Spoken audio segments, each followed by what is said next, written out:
Good morning, Facebook. It's early, very early, guys. Namaste. God bless. How are all of you? Happy Monday.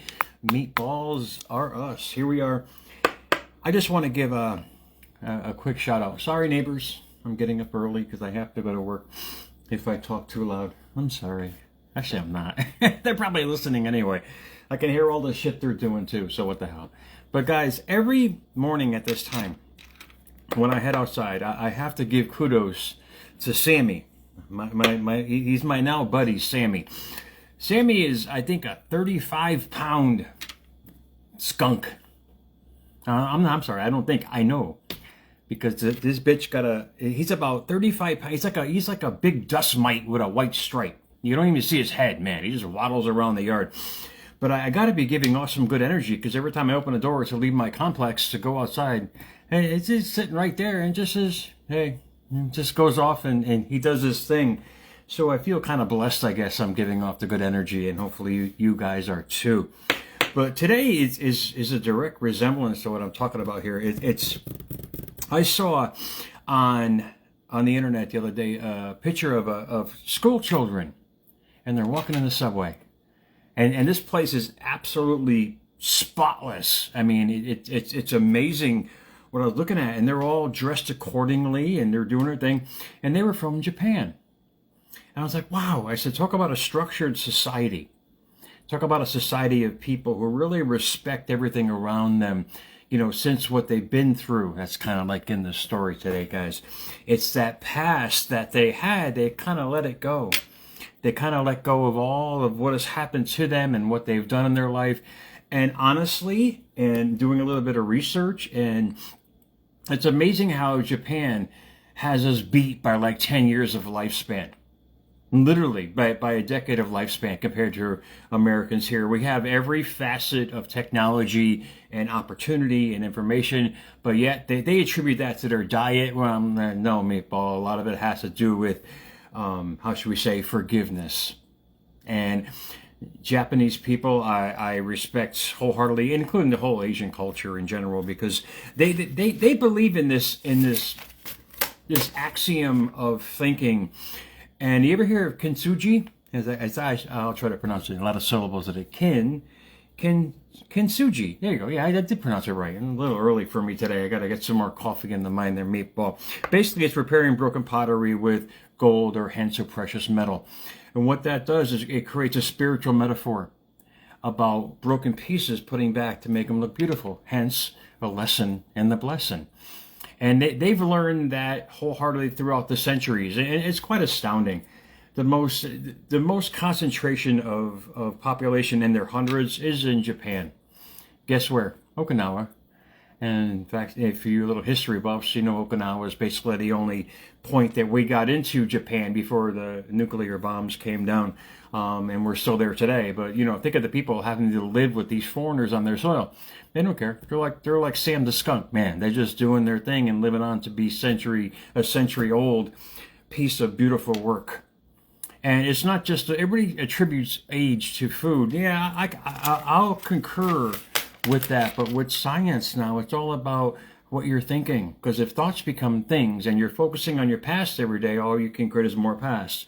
If you're focusing on peace and respect and structure, as the Japanese people do, and they wholeheartedly live by this every day, you get children as young as 7 years old in a subway, all conjured together, riding to school in peace. I mean, it's like animals. They have a very structured sense. It's like Sam the skunk. His whole thing every day is just getting fat and getting ready for the winter. Japanese people, their whole structure is respect, honor, history, family. You know, here, it's beating up your neighbor, man. I don't know. Americans have lost their shit when it comes to any kind of structure. And you wonder why they have us beat by 10 years. Even England has us beat now as far as age goes. So it's something for you guys to think about. You know, a notable preacher once mentioned these powerful words, and I'll get into the meaning of kintsugi. He said, forgiveness, he said, unforgiveness is like you drinking poison, waiting on your enemy to die. And a lot of us here, and I know a lot of people personally who have made themselves terribly sick by just the fact of not letting go of the scars, hence the lessons and the blessings that are given us every single day. And kintsugi is really cool as a metaphor to spiritual meaning. It shows us how to see the broken, painful parts of ourselves as an opportunity to add strength, beauty, and character. When you realize how beautiful you are, as a person, as a whole, and start respecting yourself and creating this structured life as the Japanese people did, you'll realize where you're going. You'll realize you'll start to balance out in life. And from scars to stars, Robert Schuller penned those amazing words. And from that, a quote came, I never met a person with an easy past. Indeed, we all have pasts. We all have pasts, but it doesn't mean we have to live in them. Scar is amazing how we cut ourselves. It's pretty funny. You guys knew, who follow me, last year I had triple hernia surgery. I mean, literally. And the surgeon set it up where the robot made 4 incisions on my stomach. And they look like a happy face. I mean, he must know who I am. But point being, a scar is when you cut yourself, you know it's going to heal. Indeed, a physical scar. We all know, we put the Band-Aid on, we just go about our business, we know it's going to heal naturally. Emotional scars? Nope. Got to hold on to that shit for a good decade, maybe 2, of a person that hurt us a long time ago, probably that we have attracted in the first place. But when you understand what you're attracting, you'll realize never to attract that again, and you'll learn to forgive yourself. There's so many of us out there who can't forgive what we've done in life. I honestly, I don't give a shit about the people that hurt me in the past and the rapes and this and that. It just, you're taking away the very life, the gift that you were given. You're taking away every second that you're dwelling back there. What has happened to you, the scar, a mark remaining after the injured tissue has healed. It's healed on your skin. I got the happy face on my stomach. It looks pretty good. I don't sit there and dwell in the fact of, yeah, it hurt like hell when I woke up and there was a nurse on top of me holding me down because I was pulling the rods out of my arms. But at the same time, if you really think about it for yourself, the emotional scars are lessons. And there's blessings in the lessons. But you got to listen. You got to create a structure of thinking, which I still do. I still fall back off the wagon, meatball. I still fall off sometimes and realize, wait, you're living back there again because you always know how good your life is or what's going on by your mood. Moods are usually triggered by the past. Moods are usually triggered by your 5 senses of something that has brought you backwards instead of something that's moving you forwards. It's just something for you to think about. Scar, like I said, a mark remaining after an injured tissue is healed. We heal our physical scars without an issue. And we look back and say, hey, that was cool. 15 stitches, no problem. But emotional scars, they sit there. And you would think the Japanese people will have the biggest vendetta against us. No. They believe in the art of letting go, honor, structure, and themselves as spiritual beings. We're starting to grasp that. We're kind of late here in America, realizing how we have this, we are connected to all the divine we want to connect to. And the spirituality is our choice to choose. And we have this choice every single day. And at work, as I'm heading there in a few minutes, guys, I got to head off to work, but I have these specialized pans. And how do you get past that past that you can't get past the past from? If that makes sense. I have these pans at work. They're called channel pans. And they're these pans that are shaped specifically to make a certain sort of bread that I have to make. And I can make anything literally from the different shapes of these channel pans. Basically, channel is a fixed course of communication, direct and or conduct. When you start channeling the right energy, you'll start channeling the right results. That pan, I know I'm going to stick it in the heat and it's going to grow up perfectly the size of that. Our thoughts are the same thing.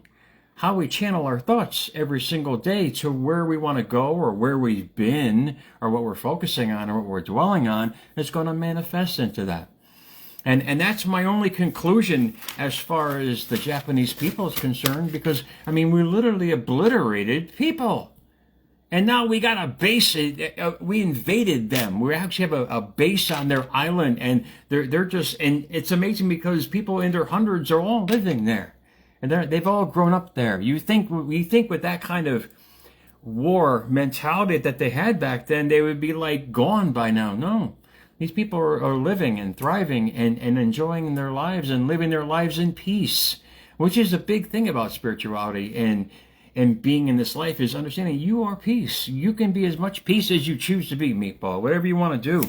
And I don't have the exact proverb, but this is from 5. I forgot what verse it's from, though. It says, don't let the scars of your own conscience become the ropes that tie you up. They were warning us thousands of years ago about letting our thinking ruin our lives.